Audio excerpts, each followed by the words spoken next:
Hi, this is Dr. Silvia Kratzer with part 2 of Speaking Your Client's Money Love Language. And we left off with a client couple I had recently who want to purchase a property, but he speaks the money love language of the accumulator, and for that reason wants a house that is reasonable, where there is perhaps a rental opportunity where he can rent out a part of the house, and not in the greatest neighborhood, but perhaps in one where eventually they will cash out in 10 years, where there's a steady growth potential. She, on the other hand, is a celebrity. Her money love language is that of the celebrity. Remember, there are no good or bad money love languages. Unlike the money gurus who always hail the accumulator as the only good one, actually, celebrities often can make just as much money, if not more, or equally as the accumulator by spending money.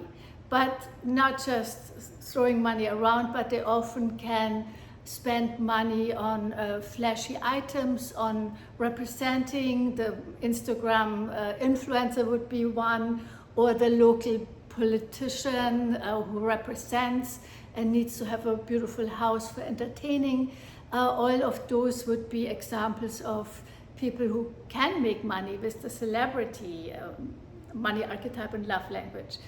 So if you have a couple like that, how do you reconcile both of these money love languages, whether it be in real estate or in any other kind of arena that you deal with the public, or even with partners? Doesn't even have to be a married couple, it can be business partners, and you have to deal and reconcile these clashing ideas. First step is to make each one aware that there is indeed money potential in each of their money love languages, and actually before that to make them aware that they aren't just clashing on values that are universally agreed upon, but that each one has a different value system, each one is equally valid. So to make the accumulator aware that the celebrity speaks a different money love language, and the celebrity